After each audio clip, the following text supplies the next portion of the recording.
Makaya, and thanks everyone for joining. For those of you who just came in, my name is Tova. I'm one of the founders at Fathom. Fathom, it delivers the highest quality thematic coding and open-ended analysis so you can understand people in their own words. And I'm assuming you are here for the webinar about qual-at-scale, really looking at tools, techniques, emerging methodologies, considerations, and constraints to help you find the right approach to align sort of strategy, tools, technology with your strategic needs and goals. So let's dive in. As we do, just a little bit to help you understand what we're bringing to this. So Fathom is a platform to understand people. We've had the privilege of processing more than 30 million responses for leading brands and agencies, open-ended responses. And the way that we do that is really by unlocking unstructured data, providing thematic coding with nuance, detail, and accuracy through text analytics to help folks save time and resources, to be able to have really nuanced, adaptive, and accurate code frames based on your data and strategy, bringing that together in an analytics interface that's really powerful but intuitive so that you can dive in and make sense of that data. Streamlined reporting, obviously, and always human in the loop, always human guided. Through all of that, that means we've had the ability to see a ton of data from all of those different sources. But before that, Makaya and I were actually researchers that were really sort of on the innovative edge of this qual-at-scale. So in 2020 to 2023, guided more than $3 billion worth of messaging with our previous organization, Avalanche Insights, which was an agency that specialized in qual-at-scale for public opinion in really sort of complex social scenarios. Data-led responses on the emerging national crisis from COVID to the attack on the Capitol. Within the organization alone, we fielded, so like drafted and fielded and did all of those things and analyzed more than 1 million open-ended responses. And so really innovate and figure out how do we get unparalleled detail accuracy and actionability? How do we get that level of detail and thematic coding? How do we design instruments to be able to get the benefits of qual-at-scale? What is qual-at-scale? We spun that core tech into Fathom to other researchers, and now Fathom's able to cut thematic coding and open-ended analysis time by about 85% while increasing the quality of open-ended analysis. And so it's from both of those experiences. We're going to talk a lot about the lessons that we've learned at Fathom, what we're seeing in data today, but really drawing from that whole breadth of experience in sharing with all this with you today. So as I've said, we really have a front row seat because we are providing thematic coding and open-ended analysis for millions of open-ended responses. And through all of that, we've learned a lot about qual-at-scale. And today is about sharing that with you. The way we're going to do that, we're going to start by really defining what do we mean by qual-at-scale. It's really a sort of an emerging and emergent space. So there's lots of ways to define that. Let's narrow in on what we're talking about today. Then we're going to talk about sort of 3 levers of innovation, areas of opportunity, and where we're seeing that innovation happening within the qual-at-scale landscape and methodology. We're going to identify 5 key considerations and really explore why those considerations. When we're evaluating any of the methodologies and the tools that line up within those, why 5 key considerations. Then we'll dive into the methodologies, so 1 layer deeper into 5 methodologies. Again, there are others. There's more we could be talking about, but we're going to focus on those 5 sort of methodologies emerging in the qual-at-scale landscape and 2 trends within that. And finally, for those of you that are interested, we will do a little tiny micro demo of Fathom for thematic coding and open-ended analysis. At the end, we're going to keep it light. You can always reach out if you would like to learn more, and we'd be happy to share more. So let's jump right in then to the definition. What is qual-at-scale? Everyone is talking about it. I'm not sure everyone's talking about the same thing. So what are we talking about today? I'm going to name sort of a methodology that optimizes for the depth of insight provided by and associated with what we all think of as qualitative data and the rigor and confidence of scale. So it exists at the intersection and optimizes for both the qualitative depth and the rigor and confidence of scale. It involves the collection and analysis of open-ended responses from 50 or more research participants. That number's a little bit arbitrary, but one of the most common things that we sort of get is when something qual-at-scale, when should we be leveraging technologies? And we'll talk about all of those sort of innovation levers. When should we be using those in order to optimize? And And really, depending on the methodology, it can vary. One question with an open end that's really rich, maybe that's a lot of data before you need a lot of responses, before you start to need to leverage technology. But if you're doing something that's more in the space of IDIs and it's got 20 or 30 questions, you get to 50 research participants, you probably want to start leveraging some of those assistances. No matter how we're working on that, it's always free-form responses from a large sample. And we just talked about the fact that that large sample can be variant depending on what you're doing. It's going to blend the benefits of qualitative depth with the rigor of quant. And importantly, it's medium agnostic. So you'll note that we're not going to talk really about sort of differences between text versus audio versus video. You can employ and combine any of those mediums to achieve any of the outcomes that we're talking about. And obviously there are additional considerations but in terms of like achieving scale, it's a little medium and agnostic. We want qual-at-scale because all after all of those benefits of qual, right? The ability to discover the unexpected, to find the things you didn't know to look for, those nuggets, those emergent insights end up really pivotal, and they just didn't know to look for. That's why you're doing this work. It gives you the depth and the detail. As everybody on this call, I'm sure knows, the richness of qualitative responses are really, really in terms of the understanding that they bring about your participants, about their experiences, about their backgrounds, about their belief systems. All of that comes from the depth of qual, and that enables us to understand the why that is driving behaviors, driving beliefs, driving perceptions, choices. But we want scale. We want confidence in the frequency of themes, the confidence that enables us to act, to be able to move to productization, to be able to move to policy, to be able to move to creative, and gives us confidence. It gives us confidence largely because of representativeness, making sure that the sample that we're working with is large and robust and representative of the population that we're researching, and scale gives us that. And it also enables segmentation and subset analysis and statistical confidence and all of those good things. So when we talk about qual-at-scale, we care a lot. And the reason we're holding this webinar, and hopefully the reason you're here, is because we're looking for the intersection of the benefit of qualitative depth and the rigor of scale.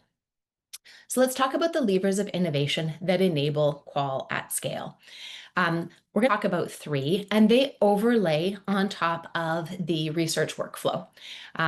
So to start at collection, I'm going to set aside design process. Obviously, there are all sorts of ways you could be leveraging AI in order to accelerate, perhaps add additional creative or sort of exemplary processes to your design process. I'm going to set those aside because they're not really sort of unique to qual-at-scale. So within the qual-at-scale workflow, we see innovation happening in terms of collection. So leveraging AI to collect unstructured data at scale. This isn't uniquely enabled by AI. You could always collect unstructured data at scale. The biggest thing we're seeing here, though, obviously, is efficiency. You are able to collect a lot more unstructured data at scale a lot more quickly by leveraging some of the AI solutions that we'll talk about. Analysis, so leveraging AI to analyze unstructured data at scale. Arguably, you could do this before as well. It's not brand new, but it was, I would say, prohibitively difficult in most research scenarios to be able to truly experience the benefits of qual-at-scale on any kind of a timeline that lined up with a research timeline that delivered insights in a way that allowed you to move forward with a project on a timeline that made any sense, or that was not cost prohibitive for most organizations and most use cases. So while it was possible previously, a lot of what we're talking about today has made it actually functionally and certainly much, much more accessible. And then synthetic, so leveraging AI to generate responses based on historic data that are predictive or that accurately mimic human responses. We're going to talk a little bit less about that, but we will touch on synthetic as it's a obviously super important emergent trend, an emergent space at the end. So that's the sort of spectrum that we're going to talk about. We're also not going to talk that much about sort of streamlining your reporting and analysis, but lots that's happening there as well. And so that overlays over top of our workflow. Let's talk then about the evaluation criteria that helps us to assess the pros and cons of different methods. And we're going to focus today on 5 key considerations that help us to evaluate any qual-at-scale methodology, tool, solution against goals, strategic considerations, and constraints with relation to any project. Those are depth of open-ended analysis. So the ability to parse language with nuance and detail. The adaptiveness, so the ability to adjust lines of inquiry based on an initial response. So at the beginning, the consideration number one is the depth, the ability to parse language and make sense of language with nuance and detail. The adaptiveness, the ability to adjust where we're going based on initial responses. Then there's consistency, the ability to control and hold consistent for replicability for those key prompts for analysis so that we get benefits of scale as well. Scalability, how big can we go with this? And how suitable is it for maybe some of the smaller scales? So 50 to unlimited, how scalable is the solution that we're talking about? And then speed, the ability to move really, really to align our qual-at-scale timelines with what we might think of as quant timelines, or even faster than some traditional, in order to allow us to make those decisions and accelerate processes for your clients or within organizations. So we're going to take those 5 considerations that we just talked about: depth, adaptiveness, consistency, scalability, and speed. And we're going to apply those to 5 qual-at-scale techniques that we're kind of all about and seeing a lot of work coming through ARP and other places. So this is obviously not technical language, but is online focus groups. So our solutions, more and more solutions that are offering cheaper online offerings that include AI transcription to more groups than were previously viable. When we think about this, we can think of things like Zoom at the very, very lightest touch way with hold space and all of the transcription to qual meetings and qual sites. We can also see folks who are combining the ability to hold more groups, as we were talking about, more of the focus groups, with things like Loop Panel or Otter AI in order to pull the transcription in and then be able to use thematic analysis. So we see some sort of whole-baked solutions, and we see some stitching together to be able to pull different technologies that are all leveraging AI in different ways to be able to accelerate and make this accessible. Pros here, a ton of opportunity to dynamically probe to generate hypotheses. Obviously, you get all of the benefits of still having a moderator who is using that discussion guide and can go in the different directions and follow what's happening in the room.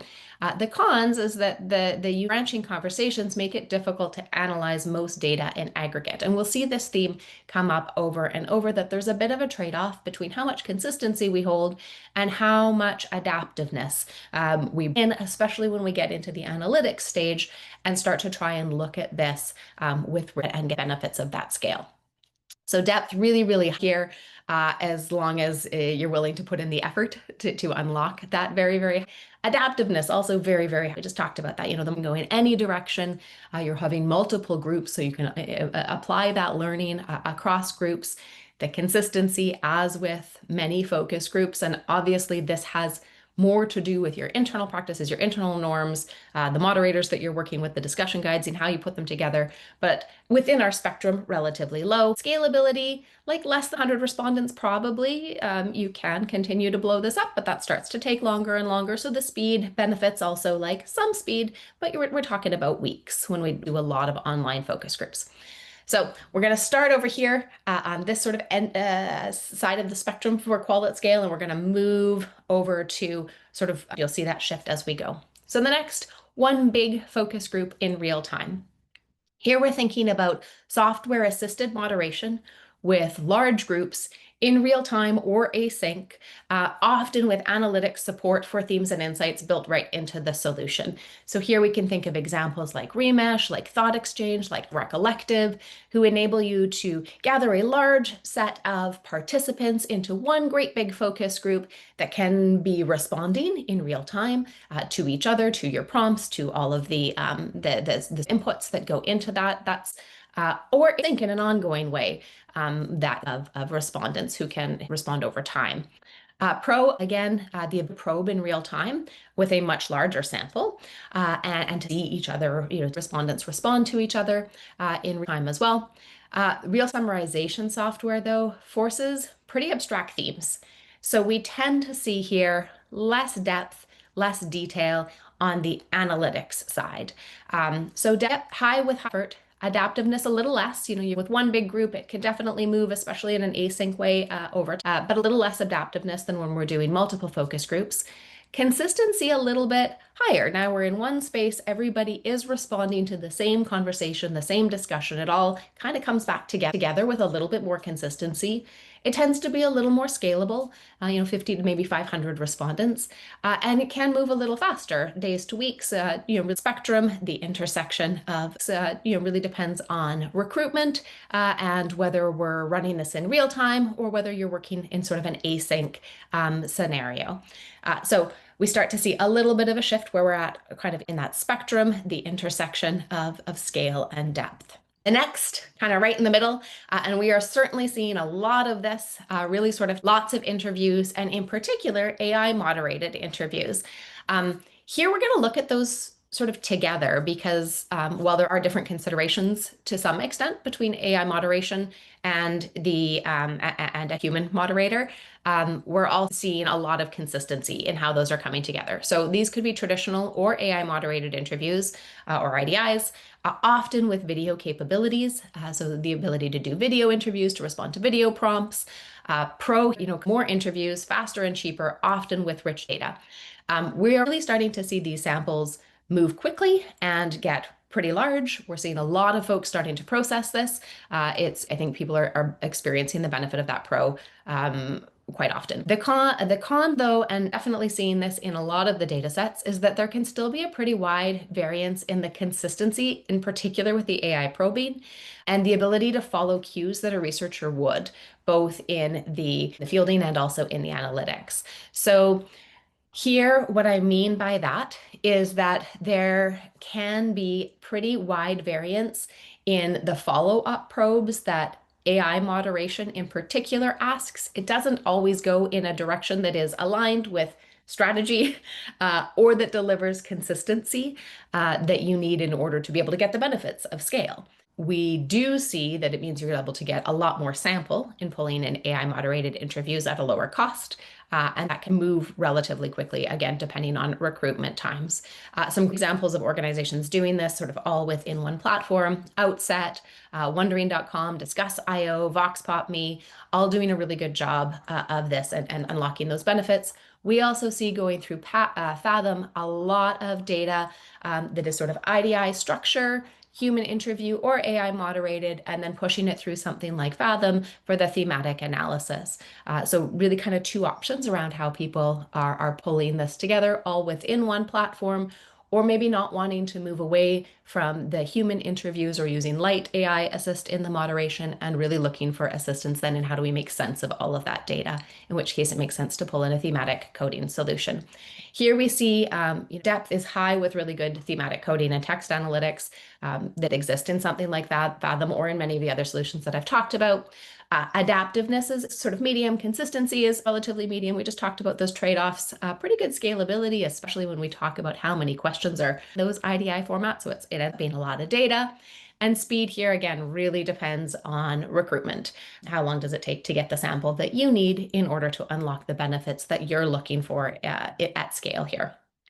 So that tends to be where we see the biggest variance in terms of the AI moderated interviews, or just scaling sort of more traditional IDIs and leveraging AI in order to be able to make sense of all of that data.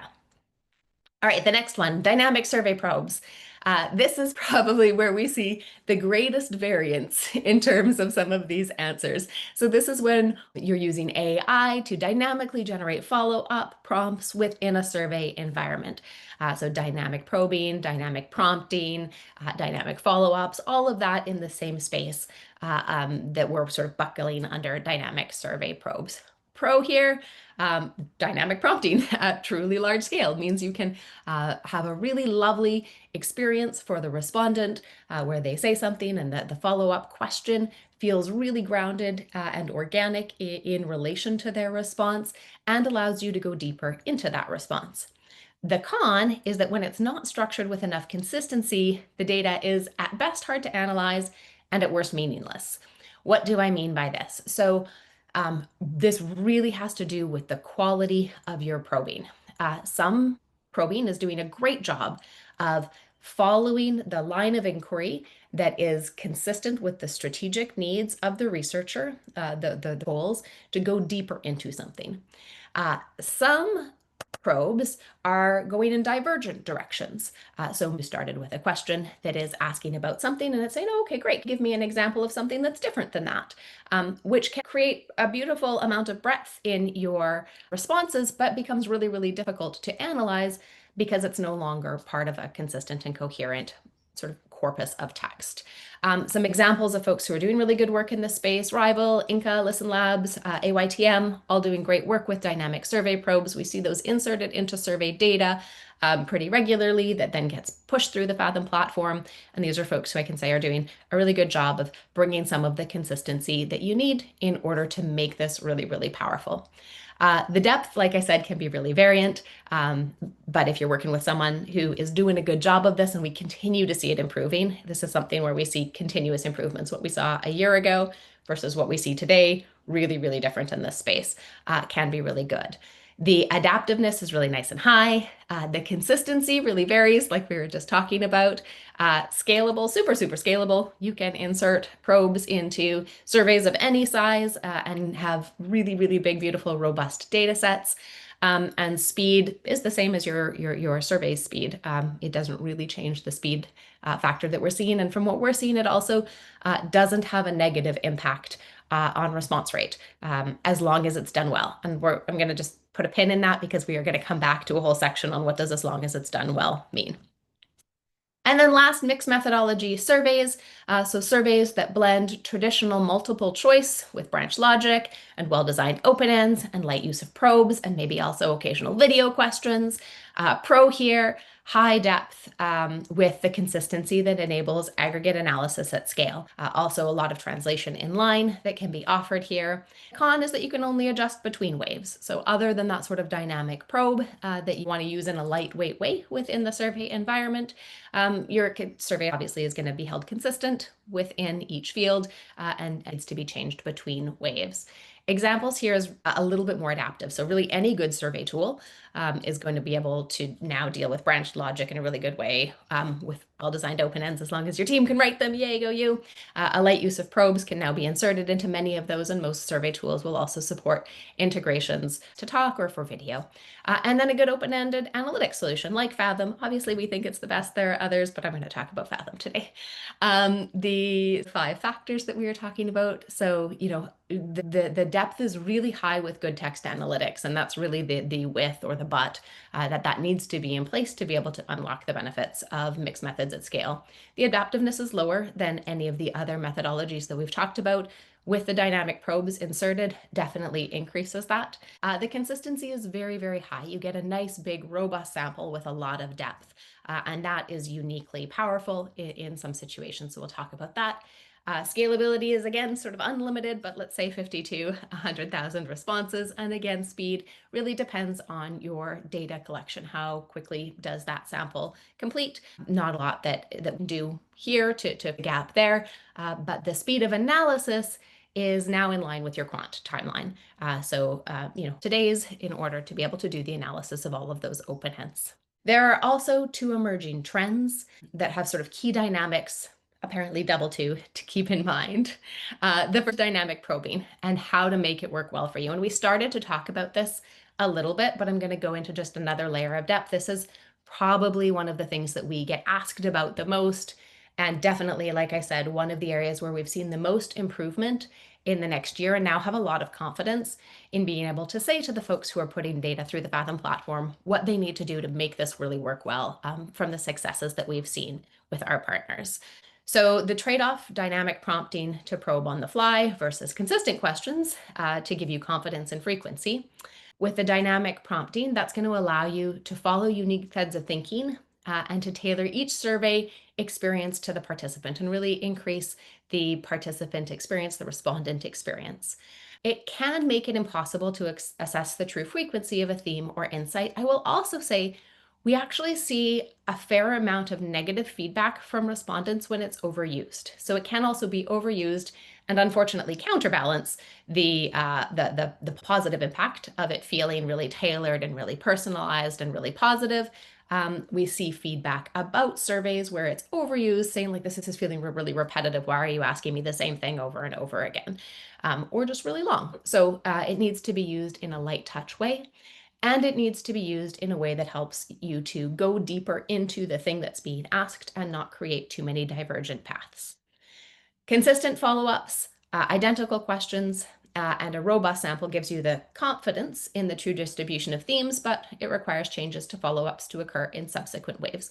And so when we do a really good job of dynamic probing, when we don't do this, but when you do, but we see a really good job of dynamic probing, where that exists is what we call constrained probing. If you've joined any of the other Fathom Write Good Open-Ended Questions webinars, we've talked a lot about the semi-constrained open-ended question. It's really applying the same principles to dynamic probing, semi-dynamic probing. That means a limited use of probes. We recommend like 2 per survey. Pick 2 places where you know you want to go deeper. Awesome. Insert your probes there. With limited questions per probe. So 1 or 2 dynamic probes to follow that initial response, but not more than that. That's where we start to really see that negative feedback showing up from respondents. And that they are structured to go deeper on the initial response, never to divert in a different direction. So a really just like concrete example of that that we see less of now, but that we still do see sometimes, and we used to see a lot of, is saying something, let's think in the space of not quite unaided brand awareness, but of the products from this brand do you like the best? The respondent tells us about the products that they like the best, the cereal types that they like the best. These are the cereals that I like the best. Awesome. A great use of dynamic probe would be to ask some version of why do you like the cereals that you just listed the best? What are the benefits of those cereals? Might be another dynamic probe, right? We can see things that go deeper into the response that you just give. Sometimes what we see is, oh, what are some other competing brand cereals that you also like? Or what are some brands that you really don't like? Now that is brought into your corpus of text, and it is a ton of data wrangling, either human or AI, but it's a ton of work to be able to separate out the responses that went deeper into the initial response from the responses that branched in different directions, and to be able to interpret what all of those different directions were. There are tools that can help with that. It takes a ton of time to validate and interpret and ensure that they are doing a good job. So this is what we mean when we talk about the semi-constrained probing, is that it is going deeper into the initial line of inquiry. That's also going to mean that you have a robust sample answering a thing and give you all of those benefits of scale. So some of the reasons why: the respondent experience is personalized if we include some of these constrained probes, but not repetitive or drawn out. We talked about that at the beginning. That is constraining the response to consistently focus on the primary question and gets you that nice big robust sample so you get all of the benefits of scale. And it's you in line with the core research direction that you wanted to go. And it's going to help you balance the benefits of follow-up depth with consistency and scale. So we see a ton of really good work happening in this area. We love to process this data, so much goodness, as long as we're following these sort of principles in this area. The next is synthetic data. And so I'll share a few things that we're seeing. I have much less guidance and recommendation here. I think this is a new area and something that we're all kind of working together to understand. But there's 3 things that we are seeing more and more of. So digital doubles, which is a virtual representation of a real individual or persona built using actual data, behaviors, past responses, a corpus of data. It's used to simulate how a known customer would react in new scenarios. And it seems to be doing and adding a lot of value for folks at an early stage ideation or concept testing. We're processing some data in the digital double space. It seems to be used in a more conversational space, more around sort of ideation and concept testing, giving you the ability to sort of bounce ideas off a persona that is a known sort of persona, a known archetype within the environment that you're working. Yavel's doing some really, really interesting work in this space. The second, synthetic sample. So artificially created groups of respondents generated to mimic a real population's plausible responses. Here is kind of gaps of a puzzle with plausible or modeled pieces. Right now, we're saying that this is suitable for low stakes experimentation. We have processed data through Fathom that is synthetic sample. We can usually tell when it's synthetic sample. There are some flags in there, but not always. And it seems to do a not bad job when done well. There's a lot of variance there. Um, However, I don't think we as an industry know what the implications of synthetic sample are, especially when it's being used to fill in gaps about populations that are hard to reach or less known. There's a really big, giant hypotheses that what is being generated is representative of a community that isn't well understood. And so we say, okay, cool, like experimental, there's some interesting work happening here, but proceed with caution. Use this really in an experimental way only. Let's not make decisions based on it yet. That doesn't have to do with its inability to move into things like thematic coding or generate responses. All of that works just fine, but more to do with the great big red flag around how it's being used, how we validate whether it is in any way representative and whether it should be driving decision making. Predictive modeling. So statistical or ML models that how people will behave based on patterns in historical data. The use case here is identifying predicted behavior based on open-ended data. When we talk about qual-at-scale, there's lots of other predictive modeling use cases, but when we talk about qual-at-scale, it's about identifying predicted behavior based on open-ended data.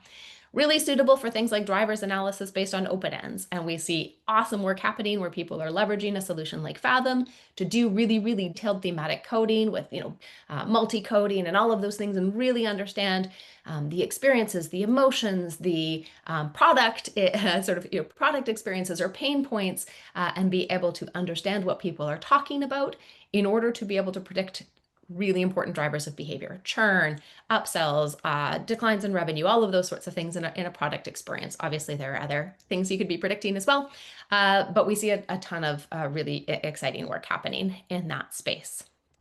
So coming down to some conclusions as we start to narrow in on that 40-minute mark that Micaiah talked about. The key here is to align the methodology with your goals. We talked about a whole bunch of different stuff, and there is an intrinsic trade-off when we're talking about qual-at-scale. We see mixed method surveys being able to kind of give you the best of both worlds, especially when we pull in dynamic probes, which can deliver a unique combination of the benefits of depth and scale. That said, that might not always be the right thing for you. This is really about aligning the right balance of depth and scale with where you're at in your research workflow, with what your research questions and goals are, and with what's going to drive the right kind of outcome that is necessary within your organization or for your client. So I think it's helpful to plot those against the sort of benefits of depth, the benefits of scale, and then think, okay, what is it that I'm working on strategically and which of these methodologies aligns with that the best. Often, that lands us in a space of mixed method surveys, which are uniquely able to deliver a lot of the benefits of depth and a lot of the benefits of scale. So let's talk about those for just a hot sec and how they do that unique combination of depth and scale. So mixed method surveys really tend to maximize the benefits of both in most cases. Again, big old in most cases. It's always about coming back to your research goals and your research needs.